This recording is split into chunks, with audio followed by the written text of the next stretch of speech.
छोड़ दीजिए, अभी का जो इतना गर्मी का हाल है कि हम लोग को पानी तक मुहैया नहीं कराया गया है। रोड कितना धूप है देख रहे हैं आप लोग भी। इस परिस्थिति में हम लोग पानी के लिए ललायित हैं कि हम लोग पानी कहाँ से पिएंगे। स्ट्रीट लाइट था उसको बंद कर दिया गया है। हम लोग धूप में जो एक छावनी लगा रहे थे उस छावनी को भी नहीं देने दिया इन लोगों ने। तो इतना बर्बरता पूर्वक इन लोग व्यवहार कर रहा है, जबकि हम लोग जमींदाता हैं। कोई हम लोग तो टेररिस्ट नहीं है, न किसी तरह का रिफ्यूजी है, कहीं से आए हुए हैं। तो इसको सोचना चाहिए कि एक भी पढ़ेंगे तो देखिए सबसे बड़ा चीज़ है पेट के लिए आदमी धूप कितनों हो बरसात कितनों हो वो काम करता है। तो ये पेट के लिए ही हम लोग आए हुए हैं। अगर यहाँ पर कुछ भी स्थिति होती है तो इसका सारा जवाबदेही यहाँ का जिला प्रशासन और प्रबंधन का होगा, क्योंकि उसका ही दोषीदार है सारा। नहीं तो आज ये स्थिति हम लोग का नहीं होता।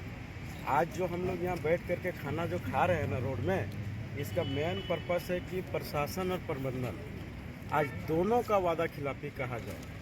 आज हम बताने का काम करेंगे कि पूर्व में भी जितने भी अधिकारी होते थे, ठीक है, सबों ने विस्थापितों के लिए सोचा और पूरा बोकारो के लिए सोचता था। बोकारो ऐसा लगता था कि मतलब कहा जाए कि लहलहाती खेत की तरह, लेकिन आज आप देखिएगा ना पूरा तो लगेगा कि बोकारो बंजर हो गया, पानी मांग रहा है, वो तरस रहा है।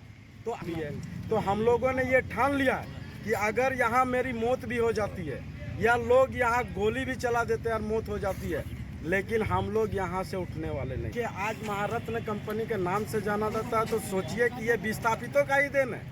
आज हम लोग यदि जमीन दिए अपने सीने से लगा करके, तब खाली एक जगह अल्लाह का रखो।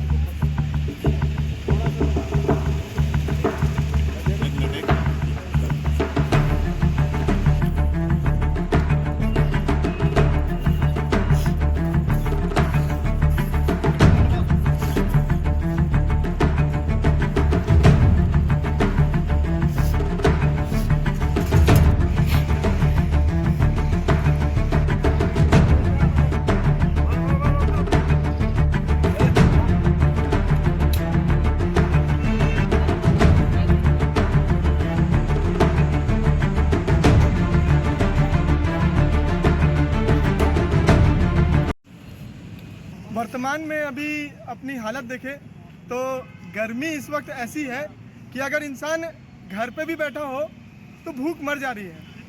मगर एक झलक इधर देखें आप, लगातार 3 दिनों से इस चिलचिलाती धूप में, गर्मी में तातरी तुपकाडी के विस्थापित यहाँ पे एडीएम बिल्डिंग के समक्ष लगातार 3 दिनों से दिन का खाना हो या रात का खाना हो, इसी गर्मी में इसी सड़क पे आप समझ सकते हो कि इस वक्त यहाँ गर्मी कितनी है और सड़क पे बैठ के क्या हालत हो रही हो।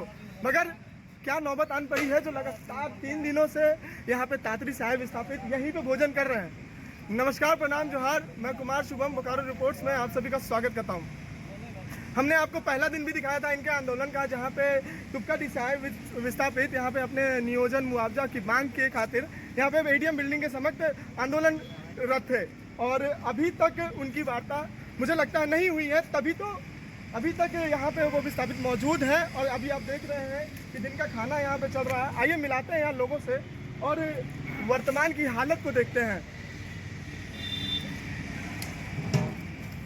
माफ़ कीजिएगा, अभी आपको डिस्टर्ब करने आए हैं, भोजन का समय है, लेकिन आपकी भी परिस्थिति को हमें दिखाना पड़ता है। तो क्या आभास हो रहा है अभी, क्या मतलब जो वार्ता होने की बात हुई थी, वार्ता हुई या नहीं?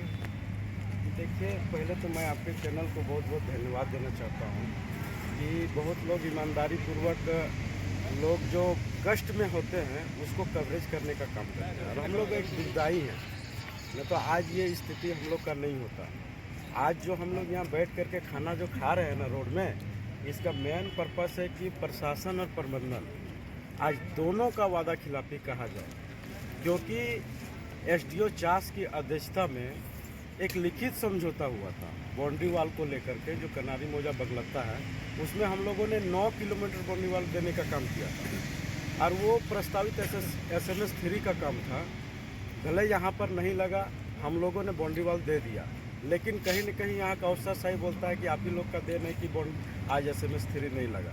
लेकिन हम कह रहे हैं कि आपका ये गलत फहमी है, आप बाउंड्री वॉल हम लोगों ने दिया, लेकिन आपने एसएमएस 3 लगाने का काम नहीं है, आपने नहीं किया, आपने धोखा देने का काम विस्थापितों के साथ किया है। तो इसमें एक लिखित जो समझौता हुआ था उसमें यही कहा गया लिखित हुआ है कि जितने भी वो 9 किलोमीटर बाउंड्री वॉल से प्रभावित होंगे विस्थापित, वो शिक्षित बेरोजगारों को ITI करवा करके सीधी नियुक्ति लेंगे, और उसके बाद उसमें जो अशिक्षित बेरोजगार हैं उसको कॉन्ट्रैक्ट के माध्यम से सीधा नियुक्ति किया जाएगा, और असलेक पिकर्स एसोसिएशन सहकारी समिति के माध्यम से लोगों को रोजगार से जोड़ने के काम करेगी। ये सारे समझौता SDO के माध्यम से हुआ था। तो इसी को लेकर के हम लोगों ने आज तक आंदोलनरत है। हम लोग बार बार आंदोलन किए, अपनी मांगों को लेकर के अनिश्चितकालीन उपायुक्त महोदय के यहाँ धरना दिए, SDO चास बोकारो के यहाँ दिए, इनके यहाँ भी निदेशक प्रभारी के यहाँ दिए। अभी तक कोई बाहर से अंदर से कोई आया है बाहर जो आपसे वार्ता करना चाहते हो कि हाँ क्या मुसीबत है, क्या तकलीफ है? देखिए, वार्ता का तो छोड़ दीजिए, अभी का जो इतना गर्मी का हाल है कि हम लोग को पानी तक मुहैया नहीं कराया गया है। रोड कितना धूप है देख रहे हैं आप लोग भी। इस परिस्थिति में हम लोग पानी के लिए ललायित हैं कि हम लोग पानी कहाँ से पिएंगे। स्ट्रीट लाइट था, उसको बंद कर दिया गया है। हम लोग धूप में जो एक छावनी लगा रहे थे, उस छावनी को भी नहीं देने दिया इन लोगों ने। तो इतना बर्बरता पूर्वक इन लोग व्यवहार कर रहा है, जबकि हम लोग जमीनदाता हैं। कोई हम लोग तो टेररिस्ट नहीं है, न किसी तरह का रिफ्यूजी है, कहीं से आए हुए हैं। तो इसको सोचना चाहिए कि एक जमीनदाता आपके यहाँ आकर के बात होती है, किसी भी समस्या का हल होता है वार्ता। अगर यदि बात करते तो उसका समस्या का निदान होता। इस कंपनी को महारत्नम कंपनी के नाम से जाना जाता है। देखिए, आज महारत्न कंपनी के नाम से जाना जाता है, तो सोचिए कि ये विस्थापितों का ही देन है। आज हम लोग यदि जमीन दिए अपने सीने से लगा करके, तब ना आज महारत्न कंपनी लोग है। लेकिन आज हम बताने का काम करेंगे कि पूर्व में भी जितने भी अधिकारी होते थे, ठीक है, सबों ने विस्थापितों के लिए सोचा, और पूरा बोकारो के लिए सोचता था। बोकारो ऐसा लगता था कि मतलब कहा जाए कि लहलहाती खेत की तरह। लेकिन आज आप देखिएगा ना पूरा, तो लगेगा कि बोकारो बंजर हो गया, पानी मांग रहा है, वो तरस रहा है। तो आखिर इसका क्या स्थिति है, ये आपको देखने की जरूरत है। आप भले ही चेयरमैन, आप सेल चेयरमैन बन गए निदेशक प्रभारी महोदय जी, मैं आपको भी आभार व्यक्त करता हूं, लेकिन ये बोकारो की स्थिति आपने देखा है और देखने का काम किया है। मैं यही कहूँगा कि बोकारो जिस तरह से लहलहा रहा था, उस तरह से आप बोकारो का काम कीजिए, नहीं तो आने वाला समय बोकारो का बंजर जिस तरह बना है, बोकारो समाप्त की ओर चला जाएगा। आप कब तक यहाँ से नहीं जाएंगे? देखिए, हम तो एक ठान लिए हैं पूरा हम लोग, क्योंकि ये लिखित समझौता हुआ, ये कानूनन है, और ये कानून संविधान का मामला है। तो ये सिर्फ आम लोगों के लिए नहीं है, ये प्रशासन के लिए भी है, प्रबंधन के लिए भी है।